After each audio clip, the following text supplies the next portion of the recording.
स्वागत है साथियों आज की कहानी में। आज की कहानी है भगवान श्री कृष्ण की कहानी।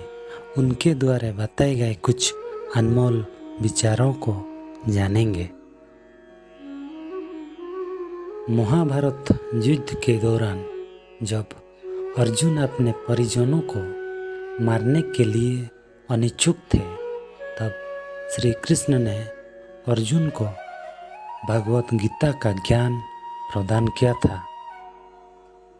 जब आप भगवान श्री कृष्ण द्वारा कहे गए इन विचारों को सुनते हैं और उनको अमल में लाते हैं, तो वास्तव में यह विचार आपके जीवन को देखने के तरीके को बदल सकते हैं। यह विचार मानव जाति के लिए बहुत ही उपयुक्त है और आज भी यह विचार मानव जाति पर लागू होते हैं। याद रखना, अगर बुरे लोग सिर्फ समझाने से समझ जाते तो बांसुरी बजाने वाला कभी महाभारत नहीं होने देता। जिंदगी में कभी भी अपने किसी हुनर पर घमंड मत करना, क्योंकि पत्थर जब पानी में गिरता है तो अपने ही वजन से डूब जाता है। अच्छे लोगों की कृष्ण परीक्षा बहुत लेता है, परंतु साथ नहीं छोड़ता, और बुरे लोगों को कृष्ण बहुत कुछ देता है, परंतु साथ नहीं देता। अगर भगवान तुमसे ज़्यादा इंतज़ार करवा रहे हैं तो तैयार रहना, वो उससे कहीं ज़्यादा देने वाले हैं जितना तुमने मांगा है। ऊपर वाले की न्याय की चक्की धीमी जरूर चलती है, लेकिन याद रखना ये पिसती बहुत अच्छे से है। कर्म का फल व्यक्ति को उसी तरह ढूंढ लेता है जैसे कोई बछड़ा सैकड़ों गायों के बीच अपनी मां को ढूंढ लेता है।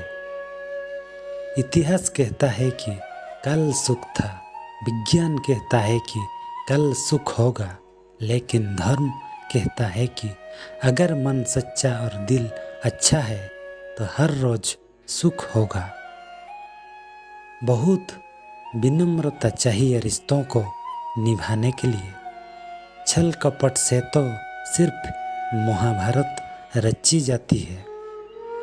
बुरे कर्म करने नहीं पड़ते, हो जाते हैं, और अच्छे कर्म होते नहीं, करने पड़ते हैं।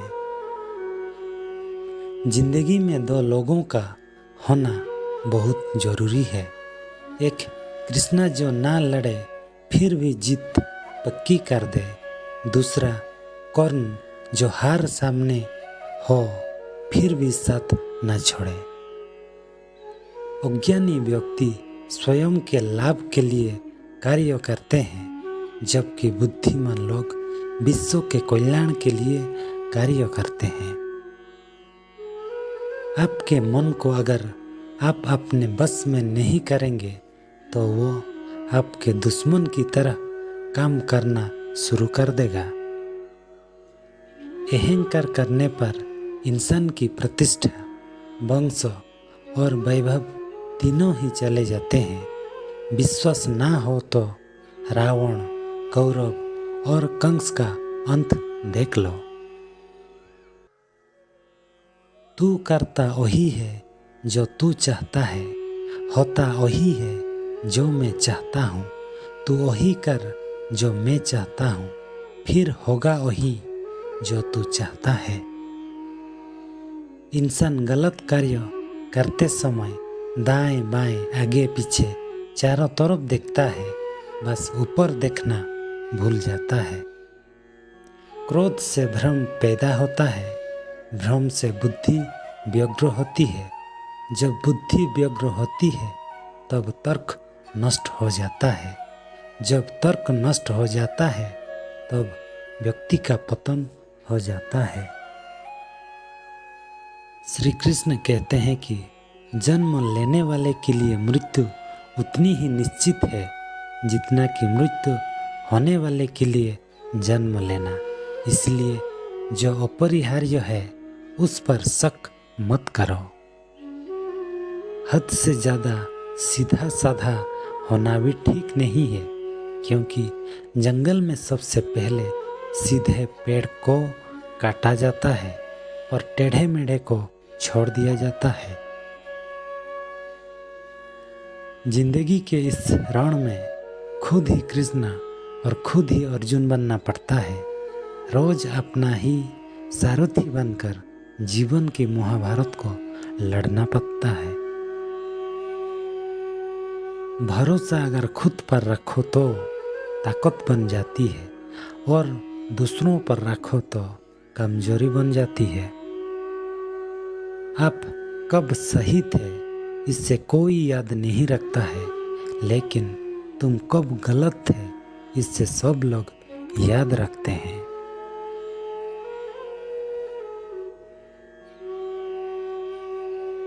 हर किसी के अंदर अपनी ताकत और अपनी कमजोरी होती है। मछली जंगल में नहीं दौड़ सकती और शेर पानी में राजा नहीं बन सकता। इसलिए अहमियत सभी को देनी चाहिए। अच्छी किस्मत के लोग थोड़ा भी बुरा होने पर भगवान को कोसते हैं और बुरे किस्मत के लोग थोड़ा भी अच्छा होने पर भगवान का स्मरण और धन्यवाद करते हैं। मैं सभी प्राणियों को समान रूप से देखता हूँ। ना मुझे कोई कम प्रिय है ना अधिक, लेकिन जो मेरी प्रेम पूर्वक आराधना करते हैं वो मेरे भीतर रहते हैं और मैं उनके जीवन में आता हूँ। सदैव संदेह करने वाले व्यक्ति के लिए प्रसन्नता ना इस लोक में है ना ही कहीं और। आत्मा ना जन्म लेती है ना मरती है, ना ही इससे जलाया जा सकता है ना ही पानी से गीला किया जा सकता है। आत्मा अमर और अविनाशी है। आत्मा पुराने शरीर को वैसे ही छोड़ देती है जैसे मनुष्य पुराने कपड़ों को उतारकर नए कपड़े धारण कर लेता है।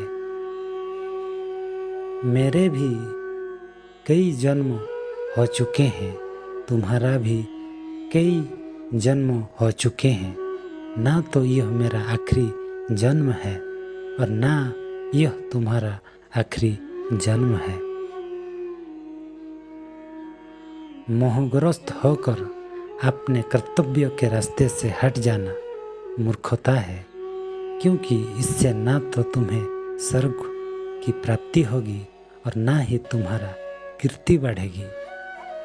अगर आप अपना लक्ष्य पाने में नाकामयाब होते हो तो अपनी रणनीति बदले, लक्ष्य नहीं। प्रत्येक मनुष्य अपने विश्वास से निर्मित होता है। जैसा वो विश्वास करता है वैसा ही वो बन जाता है।